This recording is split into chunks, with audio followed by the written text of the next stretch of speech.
Bienvenue dans cette nouvelle édition de l'Africa Tonight. À la une de l'actualité, l'Union africaine entérine la création d'une force régionale contre Boko Haram. Elle sera composée de 10 000 hommes et sera basée à N'Djamena, la capitale tchadienne. Dernière ligne droite dans le procès de Simone Gbagbo en Côte d'Ivoire. L'ancienne première dame et ses 80 co-accusés seront fixés sur leur sort ce lundi. Et puis journée internationale de la femme ce dimanche 8 mars en Guinée équatoriale.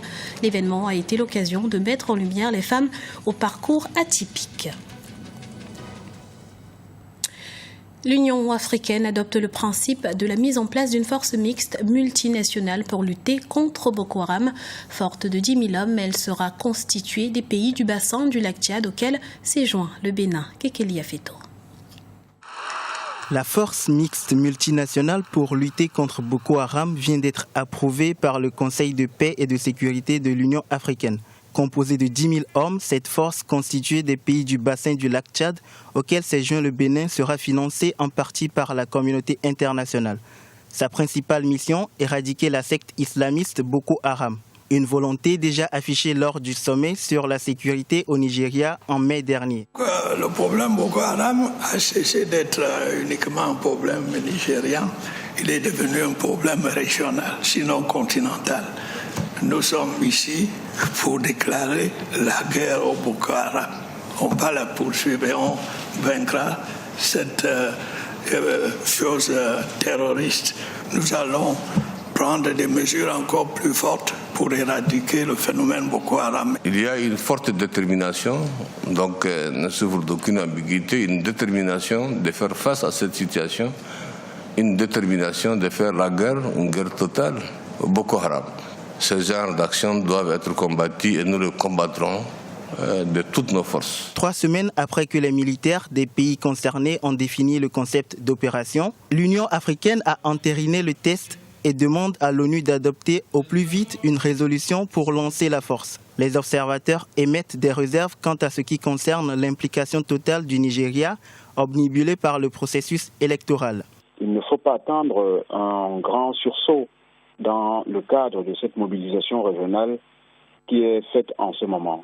Parce que le Nigeria, comme tous les autres États africains, en situation d'échéance électorale présidentielle, n'est pas porté sur l'international. Donc le Nigeria est absorbé par les questions relatives à l'organisation des élections présidentielles et aux enjeux politiques électoraux nationaux. Le commandement de cette force sera basé à N'Djamena au Tchad. Par ailleurs, les pays de la commission du bassin du lac Tchad, auxquels s'ajoute le Bénin, en assureront la présidence tournante. Et parallèlement, la pression s'accroît sur le groupe terroriste. Une offensive simultanée des armées tchadiennes et nigériennes était en cours ce dimanche contre la nébuleuse à partir du sud-est du Niger. Selon certains observateurs, cet assaut d'envergure signe l'ouverture d'un nouveau front contre Boko Haram alors que son leader vient de prêter allégeance à l'État islamique. Du nouveau dans l'attentat de Bamako, il a été revendiqué ce samedi par le groupe Al-Mourabitoun dirigé par l'Algérien Mokhtar Belmokhtar. Il s'agit d'un groupe islamiste fondé en 2013 lors de la fusion du mouvement Les Signataires par le sang avec le mouvement pour l'unicité et le djihad en Afrique de l'Ouest. En Côte d'Ivoire, le procès de Simone Gbagbo touche à sa fin. Le parquet général a levé l'accusation d'attentat contre l'autorité de l'État et a conservé les motifs de troubles à l'ordre public et constitution de bandes armées pendant la crise électorale de 2011. Verdict ce lundi. Aminata Diak. En Côte d'Ivoire, le procès de l'ex-première dame Simone Gbagbo et de ses 80 co-accusés reprend ce lundi 9 mars. L'audience a été suspendue ce vendredi après une longue journée de plaidoirie et de répliques. Ce lundi, les accusés auront droit à un dernier mot avant que la Cour ne se retire pour rendre son verdict. Pour la défense, il est important, à l'issue du procès, de réconcilier les Ivoiriens. Il ne faudrait pas qu'il y ait une justice des vainqueurs et une justice des vaincus. On a gaspillé des millions et des millions pour la réconciliation avec la commission de réconciliation. Et on a vu ce que cela a donné. Mais ce verdict-là peut réconcilier et doit réconcilier les Ivoiriens. Pour certains analystes, plusieurs faits viennent compromettre le caractère équitable du procès. Je crois que le procès déjà il n'est pas équitable. Les conditions de détention de des gens qui sont à trait devant la justice ivoirienne là ne remplit pas les conditions que le droit prévoit pour des personnes à qui on reproche des choses. D'abord, il y a certains co-accusés qui n'avaient pas accès à leurs avocats. On savait même pas où ils étaient détenus. Je me pose la question sur l'indépendance des juges et même est-ce qu'il y a un procès équitable? C'est-à-dire que est-ce que les parties disposent des mêmes armes? Est-ce que les pièces sont communiquées? Parce que le principe du contradictoire exige que chaque partie dispose des mêmes pièces. Après plus de 2 mois d'audience, les avocats de la défense ont demandé l'acquittement pour Simone Gbagbo, dénonçant le manque de preuves. L'ancienne première dame risque 10 ans de prison. Et dans le même temps, la tension monte au sein du Front populaire ivoirien. L'actuel chef du parti, Pascal Affi-N'Guessan, a menacé ce samedi de saisir la justice après l'annonce de son éviction de la tête du parti de l'ancien président Laurent Gbagbo. Que deviennent les déplacés centrafricains? Ils sont encore près de 50 000, rien que dans la capitale Bangui, dont 20 000 dans le seul camp des déplacés de Mpoko, en situation de précarité. Ces derniers hésitent à regagner leur domicile, une démarche pourtant nécessaire à la reconstruction et à la cohésion sociale. On écoute l'analyse de notre éditorialiste Jean-François Akandi. La première condition sine qua non, c'est le retour de la sécurité, pas seulement le retour de la sécurité dans les grandes villes. Et dans les grandes villes d'ailleurs, ce qui est sécurisé, ce sont les grands axes. À Bangui, par exemple, les quartiers, les petites ruelles de quartiers, vous n'y trouverez aucune force internationale. Or, c'est là que réside aujourd'hui l'insécurité, qui devient une insécurité, je dirais, pénale, à partir du moment où c'est surtout le grand banditisme qui sévit, les braquages tous les jours, etc. Donc, il faut que la sécurité se rétablisse pour que les personnes aient confiance pour rentrer chez elles.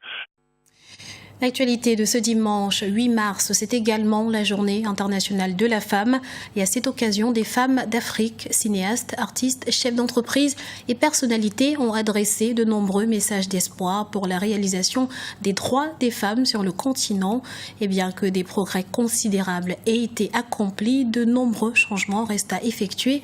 L'ONU Femmes a d'ailleurs lancé un appel en ce sens ce dimanche. Et en Guinée équatoriale, la Journée internationale de la femme a été l'occasion de mettre en lumière les réalisations de ces dernières. Gros plan sur Almudena, une jeune conductrice de poids lourd dont la détermination pousse à l'admiration. Voyez ce reportage de Serge Kofi, notre correspondant en Guinée équatoriale. Dans son entreprise, on parle d'elle comme une femme exceptionnelle, exemple de courage et d'abnégation. Almudena Boketale travaille dans une entreprise de BTP comme conductrice d'engins lourds. La jeune femme était employée il y a 8 ans comme femme de ménage. Au fil du temps, elle s'est passionnée pour les gros engins qu'elle voyait passer. Curieuse et courageuse, elle entreprit chaque soir, une fois le chantier fermé, d'apprendre de manière discrète auprès d'autres conducteurs la maîtrise de ces gros engins. Le petit manège va être découvert, mais face à sa passion, ses supérieurs lui proposeront de se former dans une institution spécialisée. 5 ans plus tard, elle a pu se faire accepter dans ce monde d'hommes. Au début, tout m'était un peu difficile. Mes collègues pensaient que c'était une blague, mais moi j'étais sérieuse. J'ai gardé le cap et mes supérieurs ont vu que j'étais sérieuse car c'est le travail que j'ai choisi. Le message que je donnerai à la femme équato-guinéenne est celui-ci. Aller au bureau n'est pas le seul travail que l'on puisse faire pour gagner son pain quotidien. Il y a plein d'autres activités telles que celles que je suis en train de faire. Il faut juste avoir du courage.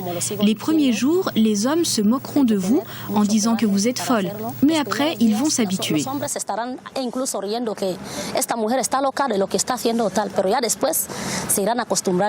Aujourd'hui, Almudena a rangé balais et serpillères. Elle tracte sans complexe des charges à bord de ses engins de plusieurs tonnes en longueur de journée. Elle suscite chaque jour un peu plus l'admiration de ses collègues.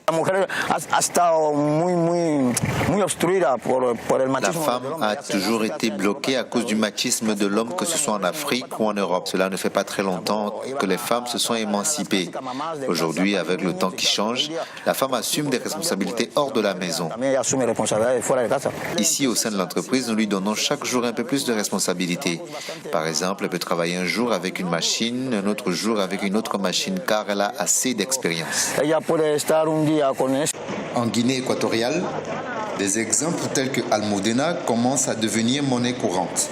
Les droits des femmes se sont améliorés dans les domaines de l'emploi, de l'éducation et de la représentation politique. Si les choses ont bien évolué au niveau du droit de la femme en Guinée équatoriale, la violence faite à leur égard demeure un problème majeur. Ce journal a été réalisé par l'ensemble de la rédaction. Nous vous remercions pour votre fidélité. Retrouvez dans un instant une nouvelle édition de l'Africa Tonight sur Africa 24.